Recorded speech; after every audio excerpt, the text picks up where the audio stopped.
Hello and welcome. My name is Callsign Final, and in this video I'll be deep diving into the Krytac SPR and the upgrades you can make to the gun ranging from simple to difficult, which can translate to the SPR, the CRB, and the PDW, as they all use the same gearbox shell, parts, and design, with the only difference being a shorter barrel and different cylinder voluming.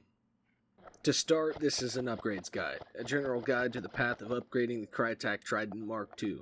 We'll start with outside the gearbox shell, minimizing the skill needed to upgrade and simply go straight for the best ways to increase the performance of an out-of-the-box Krytac without opening the gearbox, which makes the upgrades easier, all without spending a whole lot of money.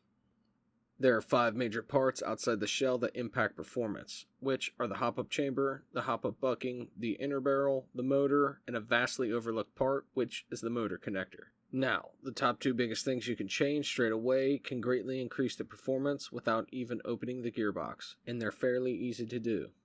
The easiest of the 2 is changing the hop-up bucking, which can easily be swapped from the cheap soft rubber part to something like a Prometheus purple bucking for the CRB and PDW, or something more tailored to high FPS like a maple leaf bucking for the SPR, which can help hop heavier BBs by having more consistent contact with the BB to allow for better spin and grant a little more distance, but most importantly, greater consistency from this already high-tier stock workhorse of a gun. However, the next biggest change you can make externally is the best thing you can do to this gun for the price it costs, including internally and externally. That big change is simply the battery connector, which on these stock Krytacs are small Tamiya connectors, which won't deliver the reliability and performance that a Dean's connector does. So, simply cutting the Tamiya and swapping it with the Dean's will make for a significant change in trigger response from the lower amount of resistance at the plug.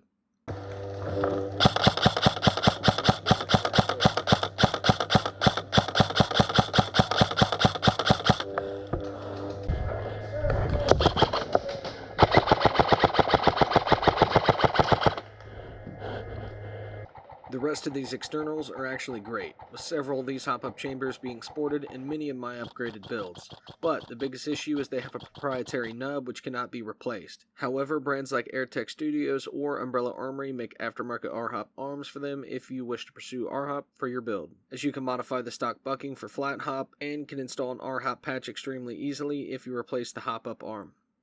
The inner barrel is also great, and with a small polishing job you can keep it even if you fully upgrade the internals, and especially if you pursue R-hop or use a Maple Leaf Mr. Hop bucking. It is a moderate quality 605 brass inner barrel, but I used it in an upgraded M249 build and had insane accuracy and range, 200 to 250 feet with it when paired with a Prometheus purple bucking and a Bull Gear hop-up chamber.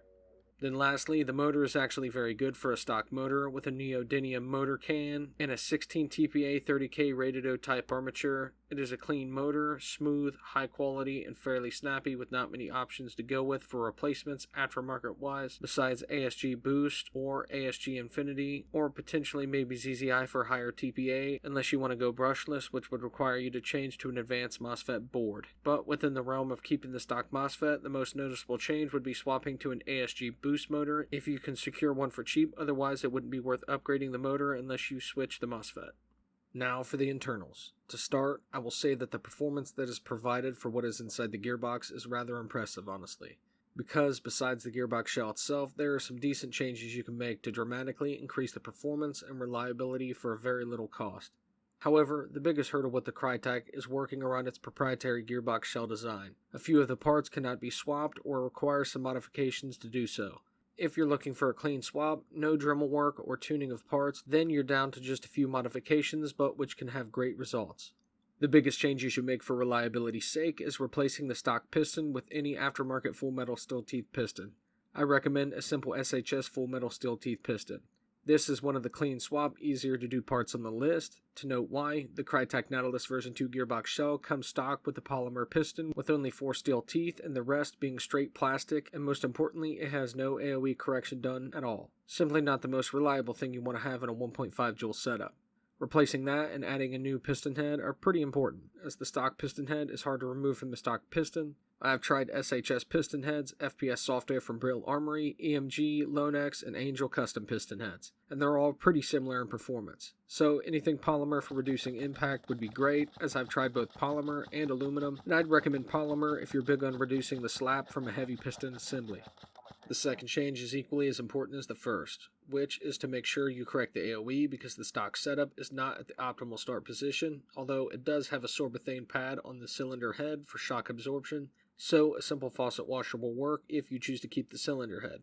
A note for the stock parts when correcting AoE is even if you have the means to remove the stock piston head from the stock piston, you need no longer screw to secure a faucet washer, but if you have the means to remove it, it's very tight and has been Loctited in place, but if you have the patience and can successfully remove it and can secure a longer screw, then keeping that part is doable as long as you test the air seal and, if needed, replace the O-ring.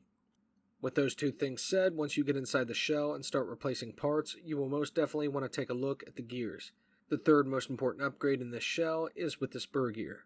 The gears are proprietary and the shell is very unforgiving with aftermarket gears, so gears like SHS will not fit. The spur gear is flared at the bottom and allows it to drop lower in the shell and fit snugly, so it cannot be replaced without modifying the shell. So, if you're like me and don't want to have to do a bunch of Dremel work and Dremel the shell to pieces, you have one option to work with. You can grab a spacer from either some Boneyard gears or a Prometheus aftermarket spacer meant for the top of the spur gear. As you can see, the Krytac comes with what is dubbed as a self-shimming gear, which uses a spring at the top to hold itself in place. However, this generates more heat, draws more amps, and creates a louder sound profile. So, an equally important change is to remove the spring and add a spacer, which will allow you to shim the gears effectively and remove this factor from your sound profile by reducing the drag, which will lower your amp draw and reduce the stress on the motor, bearings, and the gears themselves. Once you make those three changes, there's a couple things you can do to increase the consistency of the internals. The first is the voluming, which for the Krytac cylinders is almost always off for all three barrel lengths including the SPR, CRB, and the PDW, as they're volume more for lighter BBs. Though with the SPR you can volume around 400 to 450 millimeters for a tighter consistency with heavy 2/8s to 3/2s, like I did, and remain within the pairing for a 416 millimeter 603 inner barrel. Pairing this with a new cylinder head and nozzle is great, but the Krytac nozzle does come with an O-ring and the cylinder head does have a sorbethane pad as mentioned, so you can correct the AoE with a faucet washer and simply use Teflon tape to secure the cylinder head in place. If you wish to save money in that area while still having shock absorption, a good air seal, and most importantly, good AoE. If you're staying budget, then the gears and bearings are solid, the tappet plate and tappet spring are good, as well as the trigger and trigger contacts are decent. That is, if you want to keep the stock MOSFET. Though I recommend upgrading to at least a basic gate Aster or a basic gate Titan for better customization, reliability, and jumping leaps and bounds in terms of performance for trigger response and trigger tuning. Now, into the final mentions before I wrap this up. To start, the stock trigger trolley is very dialed into the stock trigger, so replacing the trigger is nearly impossible. As I tried to use a Retro Arms trigger and it wouldn't fit without pushing the trigger trolley too far upwards, which causes a misalignment which would constantly trip the circuit by making premature contact. So, it's worth noting if you want a different trigger, you'll likely have to solder in a different trigger contact set or modify the stock one to make it fit. It's also worth mentioning the gears are extremely proprietary and cannot be changed without modification, but swapping to new bearings or bushings is possible while maintaining the tolerance. Those from EZO for bearings or FLT for bushings are direct fits and can even potentially open up the possibility for aftermarket gears with lesser modifications to the shell as they sit slightly lower, especially FLT bushings. Keynotes for aftermarket replacements for the barrel is that Prometheus makes replacements for all Krytac variants, from the SPR, the CRB, the PDW, the Vector, the LVOA, and even the P90. All unique lengths tailored exactly to these specific guns, which is the peak to the upgrade path and what I decided to go with for my build. For the hop-up chamber, a great aftermarket hop-up chamber that fits every model of Krytac based on the M4 is the Max model M4 hop-up chamber. It is a clean swap part, it is highly adjustable, and is incredibly well made. The most important note to make is that this is a low-profile hop-up arm design with many options to fit regular nubs, flat nubs, or it includes a metal hop-up arm for use with R-hop when using an S nub. I highly recommend using the metal hop-up arm when paired with a Maple Leaf Mr. Hop bucking, or using the standard arm with an Omega nub and paired with a Maple Leaf Macaron bucking. I've tried both and they're both great, but the Maple Leaf Mr. Hop is slightly better.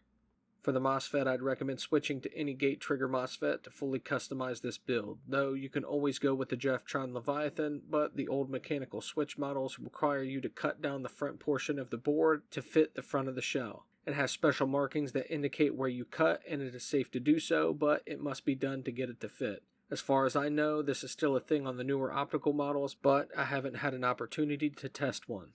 For the Krytac Nautilus gearbox shell, it is extremely proprietary, meaning the spring guide, gears, and many of the other parts are a tight fit for any aftermarket parts or are not replaceable. But most importantly, there are things you need to know before opening the shell. There is a polymer cover for the wires that sits over top of the wire track between the motor tower and the walls of the shell on the left side. The selector switch runs ambidextrous through the shell and locks in place by a screw. This must be removed before opening it.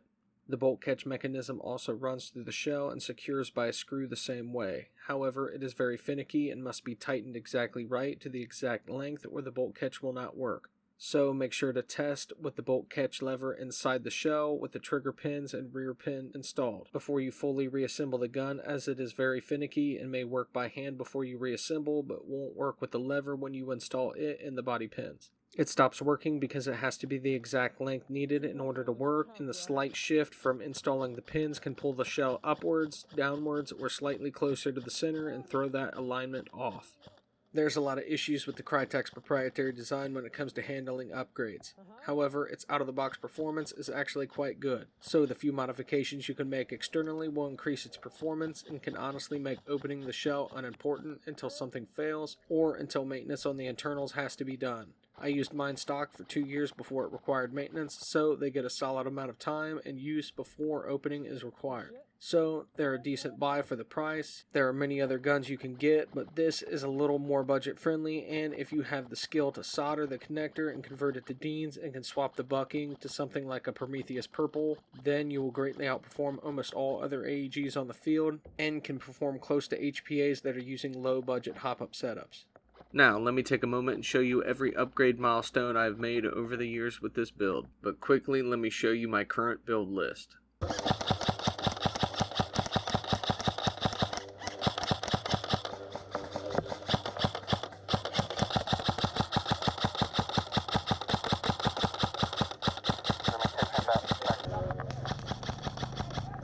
I got him.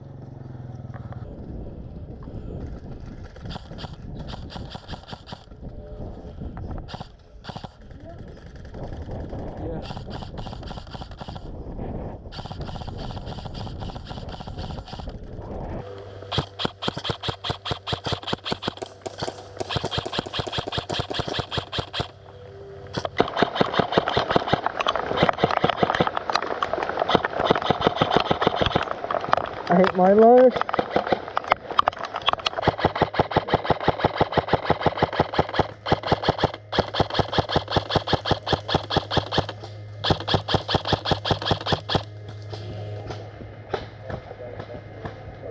At the middle box. Hit. Shit. Orange, orange, orange.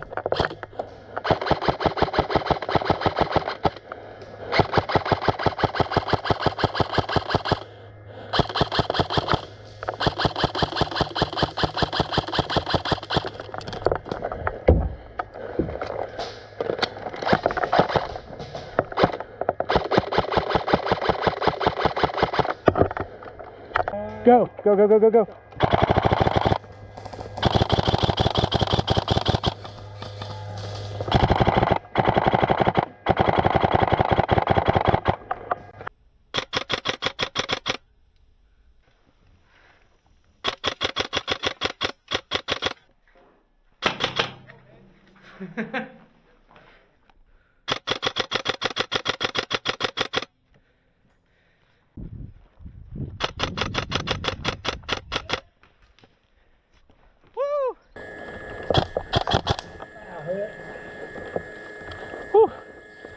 Oh, did I hit you in the forehead? Yeah. That's good on aim right there.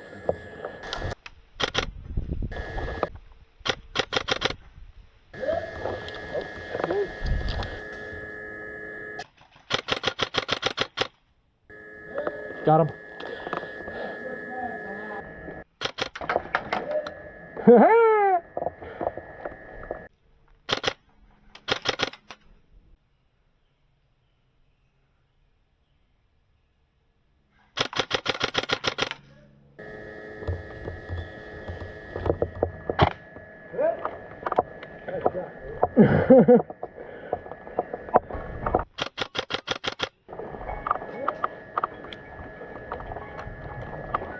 At the end of the day, this gun looks great and performs well. So if you pick one up or already have one, then this should be all you need to know before diving into the path of upgrading any Krytac that uses a Krytac Nautilus version 2 gearbox shell.